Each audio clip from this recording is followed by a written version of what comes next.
खवलेधारी सरपटणाऱ्या जीवांमधील एक मोठा गट आहे, तो सरड्यांचा.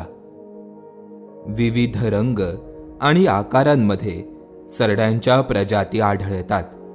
यामधील काही सरडे आपल्या रंगांमुळे अधिवासामध्ये एकरूप होऊन जातात, तर काही सरडे आपल्या गळ्याखाली विकसित झालेला पंखा उघडून मादीला आकर्षित करतात.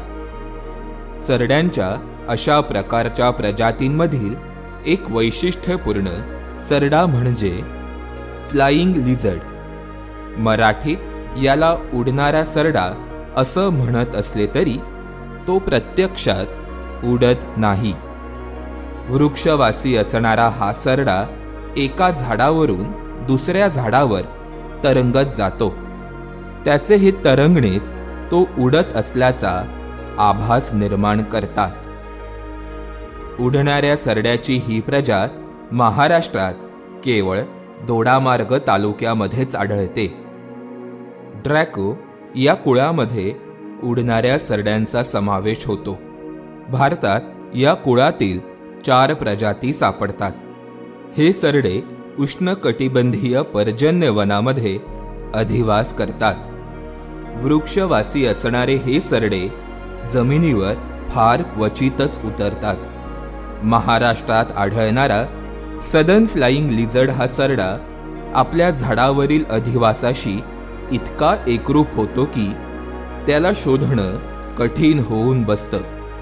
त्याचा काळसर राखाडी रंग झाडांच्या रंगाशी मिळता जुळता असतो. त्यामुळे त्याने हालचाल केल्याशिवाय तो नजरेस पडत नाही. त्याचे हे वैशिष्ट्य त्याला त्याच्या शिकारी प्राण्यांपासून वाचवते. या सरड्याची लांबी साधारण 23 सेंटीमीटर पर्यंत असते. नर हा मादीपेक्षा आकाराने लहान असतो. हे सरडे सकाळी आणि सायंकाळी सक्रिय असतात. दुपारी विश्रांती घेतात. सदर्न फ्लाइंग लिझर्ड या सरड्याची महाराष्ट्रामधील पहिली नोंद 2017 साली झाली. उडणारा सरडा किंवा फ्लाइंग लिझर्ड ह्याच्या नोंदी ह्या दक्षिण भारतातून मोठ्या प्रमाणावर झालेल्या होत्या. दक्षिण भारतामध्ये गोवा, कर्नाटका, केरळ ह्या भागातूनच ह्या अजूनपर्यंतच्या अधिकृत नोंदी होत्या. परंतु 2017मध्ये महाराष्ट्रामध्ये तिल्लारीचा जो भाग आहे दोडामार्ग तालुक्यातील, ह्या भागामधून पहिल्यांदा अनिश परदेशी आणि मकरंद नाईक यांनी 2017मध्ये पहिली अधिकृत नोंद केली. आणि त्यानंतर ह्या भागामध्ये अजूनपर्यंत हा सरडा मोठ्या प्रमाणात आपल्याला सहजतेने दिसून येतो. उडणाऱ्या सरड्यामधील नर हा आपल्या हद्दीबाबत प्रचंड संवेदनशील असतो. त्याची हद्द ही 1 किंवा काही झाडांपुरता मर्यादित असते. माद्यांना हद्द नसून त्या नरांच्या हद्दीत मुक्तपणे फिरतात. नर आणि मादीला गळ्याखाली ड्युईलॅप नावाचा बोटासारखा एक उपांग असतो. पिवळ्या रंगाचा हा उपांग नरांमध्ये मादीपेक्षा आकारानं तिप्पट लांब असतो. नराने हा उपांग उघडल्यावर तो त्याच्या डोक्याच्या पुढे जातो, तर मादीला हा उपांग लहान आकाराचा असून तो केवळ गळ्याखालीच उघडतो. या उपांगाचा वापर नराकडून मिलन काळात मादीला आकर्षित करण्यासाठी आणि हद्दीत शिरलेल्या दुसऱ्या नराला आपले अस्तित्व जाणवून देण्यासाठी केला जातो.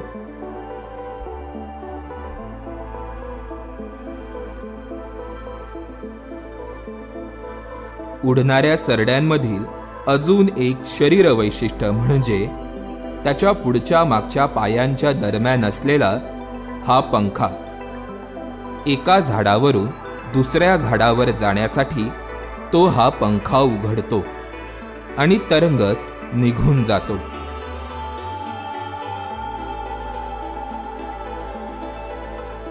फेब्रुवारी ते एप्रिल दरम्यान त्यांचा विणीचा हंगाम असतो. यावेळी नर हे मादीच्या मागे आपले ड्युईलॅप प्रदर्शित करत फिरताना दिसतात.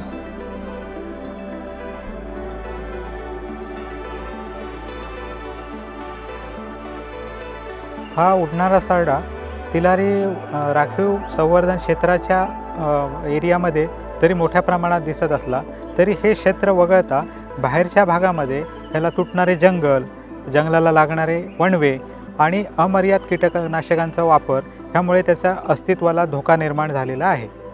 पश्चिम घाटाच्या दक्षिणेकडील भागात उडणाऱ्या सरड्यांच्या अधिवासाचा विस्तार असला तरी महाराष्ट्रात केवळ दोडामार्ग तालुक्यापुरताच या सरड्यांचा अधिवास सीमित आहे. त्यामुळे विस्मयकारक अशा या दुर्लक्षित जीवाची माहिती लोकांपर्यंत पोहोचवणे आवश्यक आहे, जेणेकरून त्यांच्याविषयीच्या जनजागृतीमध्ये हातभार लागेल. उडणाऱ्या सरड्यासारखा विस्मयकारक जीव हा महाराष्ट्रात देखील सापडतो याची फार कमी लोकांना कल्पना आहे. त्यामुळेच हा जीव आजवर दुर्लक्षित राहिलाय.